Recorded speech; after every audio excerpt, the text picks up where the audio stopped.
how do you know if you're overusing persuasion? And one of the things I would say is manipulation and persuasion are very close relatives. Manipulation and persuasion. How do you know if you're persuading or if you're manipulating? My view is manipulation is when I'm trying to get you to do something that is of interest to me. Persuasion is when I'm trying to get you to do something that is of interest to you and to me. So the difference between persuasion and manipulation is that I've started with you. I've started by looking at your life. I've started by understanding your pains. I've started by trying to get a sense of what your dreams, what your hopes, what your aspirations are. If I don't know the audience, if I don't know the person I'm speaking to, if I haven't taken the time to get to know the employees in my team, you are manipulating. You can only persuade if you honestly know what causes pain to the other person, what dreams, what hopes, what joys do the other person have, what type of future does the other person want for themselves, what type of pains and anxieties do they want to remove from their life. If you don't know your audience, if you don't know the person you're speaking to, you cannot persuade. You are a manipulator. And I think the important thing here is all persuasion is based on you starting from the other person, getting out of your own head, getting out of your shoes. There's an English saying, put yourself in the other person's shoes. But I think this is very easy to say. It's very, very hard to do. One of the things I'll say at the beginning of the courses I teach is that there's two types of communication. I can say what I want to say, or I can say what you need to hear. And there's a massive difference. If I have a speech tomorrow, or if I'm going to have a conversation with someone that I seek to influence tomorrow, and I'm thinking, what do I want to say? I'm probably in manipulation. I'm thinking about me. I'm thinking about what I wish to get. If I think, what do they need to hear? Well, then that forces me, well, what do I want them to do? Why would they do this? What pain do they currently experience? What joy is currently missing from their life that would come back if they were to take this action? And if I don't know, then I can't begin talking. I have to begin asking questions and listening. I still think the most powerful question I've ever found in terms of this, in terms of getting access to what other people want, what their life is, where they are, is Dan Sullivan's question. Just looking at someone and saying, hey, 3 years from today, what would need to change for you to be personally and professionally fulfilled?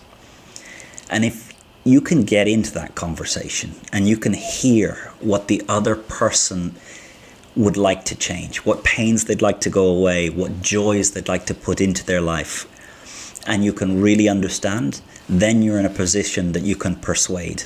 A lot of the time we're not persuading, we are manipulating. Roger, I like another phrase that I heard once. We don't resist change, we resist being changed.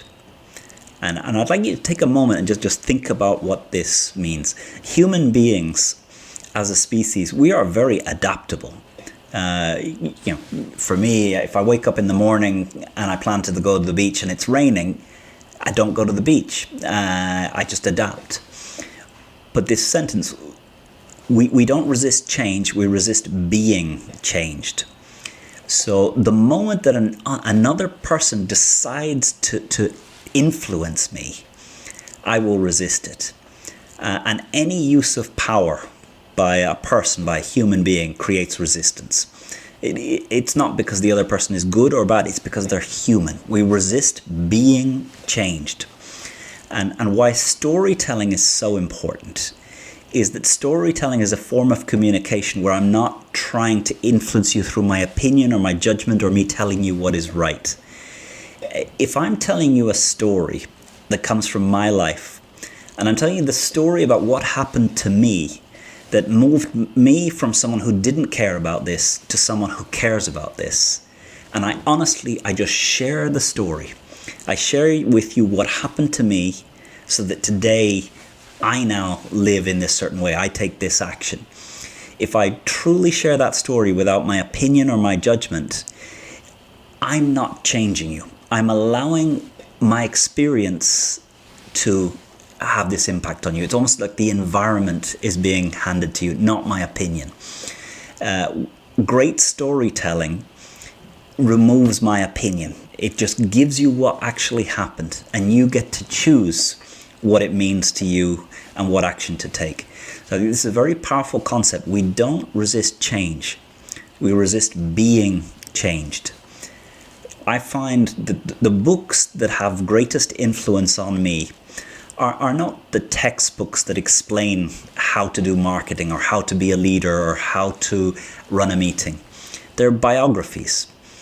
A biography where someone just shares what happened, shares what they did when they were 20, 30, 40, 50. And I take so many more lessons because they're not trying to push this lesson at me. They're just saying, here's what happened, and trusting that I'm wise enough, smart enough, engaged enough to pull the judgment, to pull the conclusion that I need for me. So what I want to talk to a bit today is this idea of, if you want to be persuasive, you need to find a way of being very clear what's a fact and what's your opinion, and being very careful at removing, to the extent possible, your opinion from your stories, from your facts, from your speech, and really allowing the other to take good decisions for them. So to me, this distinction, manipulation, I have already decided what's best for you. Persuasion, I've taken time to know what pains you, know what joys you. I'm going to help you take a good decision for you. And I'm open to you taking a good decision for you. I think very often when I'm going to meet someone, and in some way in my head, I'm trying to recruit them for my business. So I do have an agenda. I do want them to sign a contract. I work very hard to get that out of my head before we sit down and we have a conversation. I want to be of a mindset that the moment we begin a conversation, I'm unattached to whether you sign the contract or don't sign the contract. I want to truly understand what would make this a good decision for you. And if I can position myself as, I'm not trying to change you, I'm trying to facilitate you to take a good decision for you based on what you value, based on who you are, based on the circumstances of your life. One, I find it's a huge lot more successful, and two, it engages a degree of commitment because it is your decision, it is your commitment. You don't have the excuse in 2, 3, 4 weeks that I pushed you, because really all I wanted to do was facilitate a decision-making process. Clearly I have a hidden agenda, but I need to get it out of my head. So for persuasion, to be clean, to not be manipulation, I think we need to be in a mindset that what I truly want is for the other person to improve the quality of their life. And that's my fundamental mission. If I truly believe that my company offers a product that for many, many people, it helps them achieve that, then that's a good thing. But if my aim is pushing product, then I think I'm manipulating. If my aim is that I really get an understanding of what quality of life is for you and how I can decide whether our product or our company or this decision can have a positive effect on what quality of life is for you, then I'm at my most persuasive. So there's a funny paradox here. The less hard I try to change you, the more persuasive I become. So this phrase, I think about it very often. We don't resist change, we resist being changed. In our families, this is a real difficult thing because we have expectations over how much influence we should have over our kids, over our loved ones, over our parents. And that muckies the relationship. If you can get out of your head the idea that you have a right to change others and just think, people don't resist change, they resist being changed. If I want for you to have a better life, and that's my fundamental underwriting purpose, then persuasion comes. Otherwise, there's always a danger that you're stepping into manipulation. So, Roger, that would be my sense of how to distinguish between too much persuasion.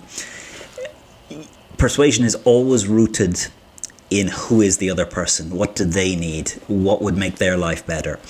So I don't think there can be too much persuasion. But it's so easy to fall into manipulation where I forget about you, or I decide that you want what I want, and I don't take time to get rid of my values, my goals, my expectations to explore what truly is valuable to you in your life.